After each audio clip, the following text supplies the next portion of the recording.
Oh my God. Disasters nowadays are usually associated with Mother Nature herself. But in this episode, we're going to showcase humanity at its, well, less than finest. Sit back in disbelief as you witness when humans royally f*** things up.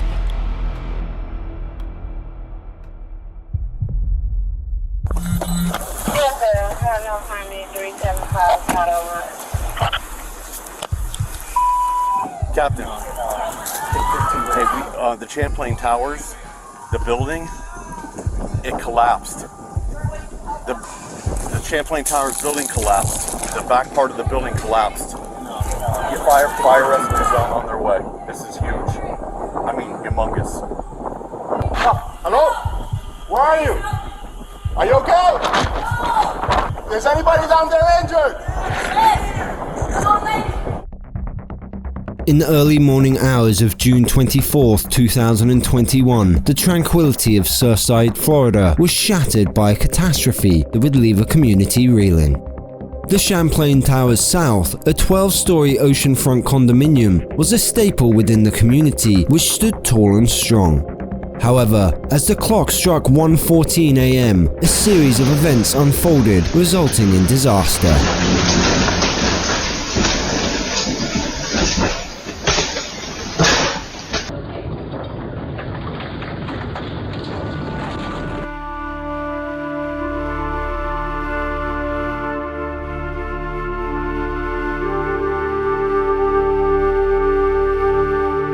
The shocking collapse captured on video showed floor after floor disintegrating in an instant, burying hopes and lives beneath a mountain of rubble.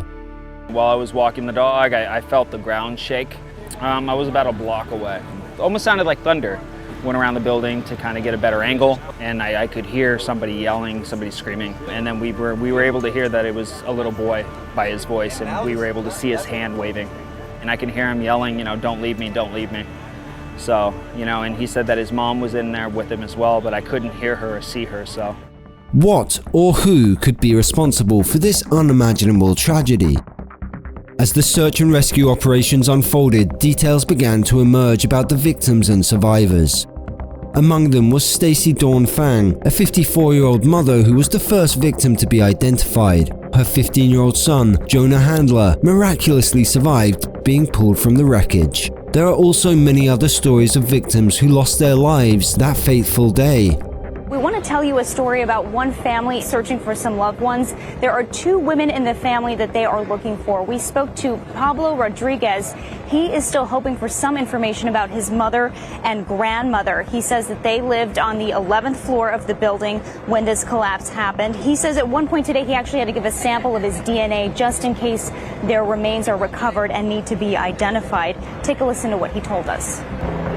But every time I close my eyes, I just see the video of the tower falling over and over again. The most difficult part for me is my son, that he's still asking, are they coming over this weekend? Or, why aren't they here? Am I going to see them tomorrow?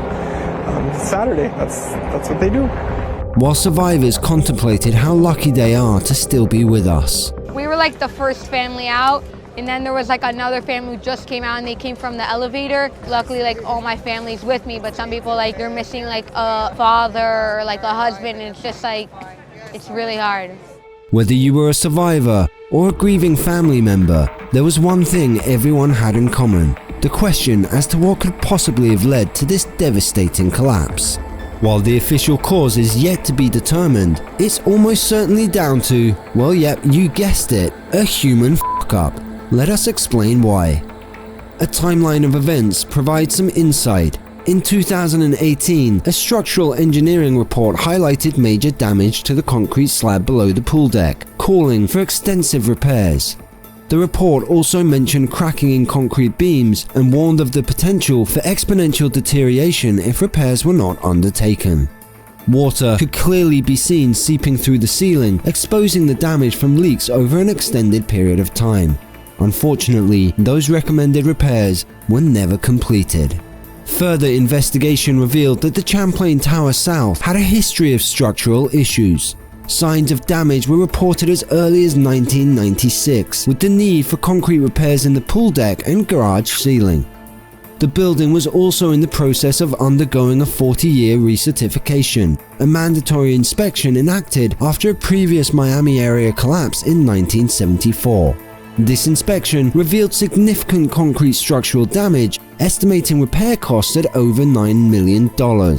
Tragically, these repairs were also left unfinished.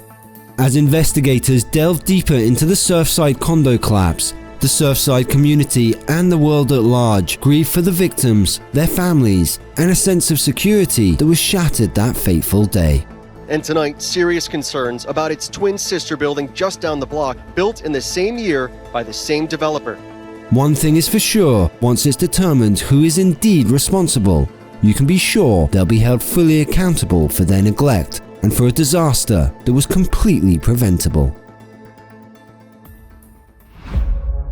In the hushed and narrow confines of the Suez Canal, an event unfolded that would reverberate through the global shipping industry, plunging it into chaos and costing billions of dollars. Now it's one of the world's most important shipping routes, and it's blocked. A giant container ship ran aground in the Suez Canal after losing power. It was a maritime disaster unlike any other, a calamity that left the world holding its breath. The mammoth container ship, the EverGiven, became a formidable obstacle wedged across the canal's vital artery. So we asked the question, how is it possible that humans could f*** up quite so badly? And why does it feel like we've seen this clip somewhere before?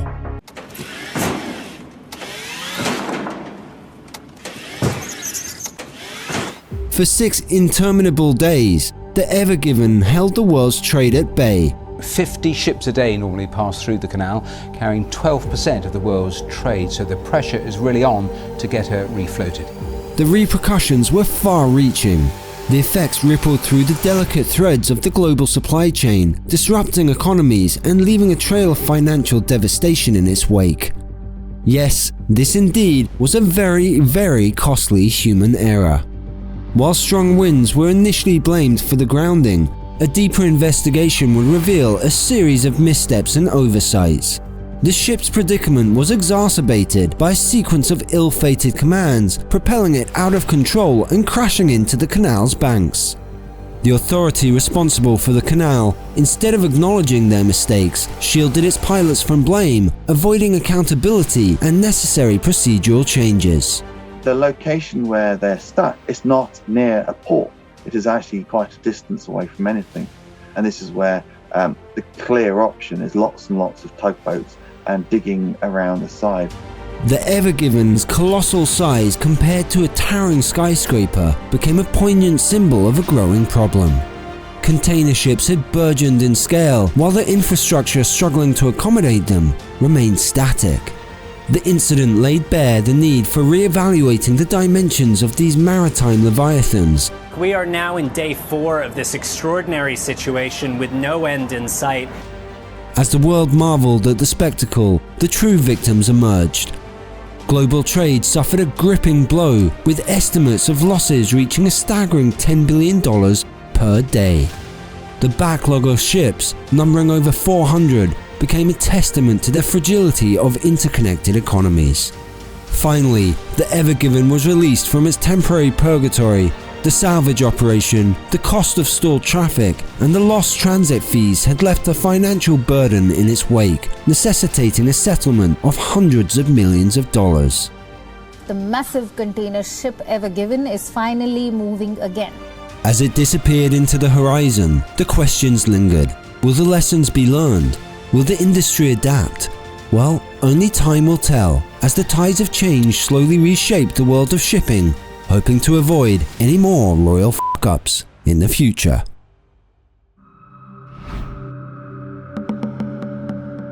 The year was 1986, and in the vibrant city of Cleveland, a sense of excitement filled the air as the local chapter of United Way prepared for an ambitious and record-breaking event known as BalloonFest 86. Ladies and gentlemen, boys and girls, welcome to a live happening right here in the heart of the all-American city. You are looking at a live helicopter shot of the top of a gigantic mushroom of balloons to be released at 2 p.m. The stage was set on this fateful day, September 27th, when the city's public square transformed into a breathtaking spectacle. As the clock ticked closer to 1:50 p.m, ominous storm clouds loomed overhead, threatening to douse the hopes of a successful launch. Determined not to let the weather dampen their spirits, the organizers decided to release the balloons early, against their better judgment. The rainstorm started moving in from the lake, and it was decided to launch the balloons early.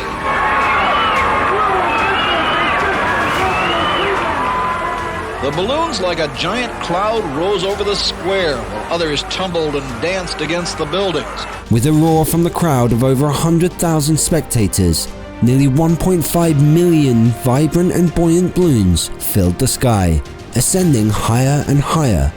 The atmosphere crackled with anticipation, and the city swelled with pride as Cleveland surpassed the previous world record for balloons released into the sky, set by Disneyland only a few years earlier. However, success would soon turn to disaster, as fate had a different plan in mind. Unbeknownst to the organizers, a front of cool air and rain greeted the colorful armada, forcing the inflated balloons to descend prematurely. As the rain fell, the balloons drifted back towards the city, creating a mesmerizing yet alarming sight. And the wind has just shifted just enough that the balloons are now trailing fast. This is beautiful. The balloons are coming back this way. They're coming back. And just like that, chaos ensued. The once celebratory atmosphere morphed into a scene of confusion and danger. The streets became a labyrinth of traffic collisions as motorists swerved to avoid the cascading balloons, their attention torn between the spectacle above and the perils on the ground below. Meanwhile, at Burke Lakefront Airport, runways had to be shut down temporarily, disrupting air traffic. They moved back across the downtown area and started descending onto Burke Lakefront Airport. The crew of a Coast Guard helicopter said they felt like they were flying through an asteroid field. But the greatest tragedy unfolded on the waters of Lake Erie. The Coast Guard, already engaged in a search and rescue mission for 2 missing fishermen, found their task nearly impossible amidst a sea of floating balloons. The balloons, bobbing in the water, hindered their efforts, transforming the search into an agonizing needle-in-a-haystack endeavor. That big balloon launch in Cleveland today is one of the things that's making this search so tough for the Coast Guard. Can you imagine trying to find somebody floating out here, or even spotting a life jacket with all these balloons on the water? Days later, the bodies of the missing fishermen washed ashore, bringing heart-wrenching grief to their families. The aftermath was not limited to human tragedy alone. The city found itself ensnared by the unexpected consequences of the balloon release. Balloons littered the landscape, clogging roads and polluting waterways, even washing ashore on the Canadian side of Lake Erie. Cleveland, an ultimately United Way, once hoping for a positive rebranding, officially had their balloons burst, as they now faced lawsuits seeking millions of dollars in damages. But did you see the big balloon release? Yeah, it was awesome. Did you take pictures of it? My dad did. Good. You'll be able to tell your grandchildren that you were here at downtown Cleveland, and the Guinness Book of World's Records was set right here in downtown Cleveland, and you were just going to high school.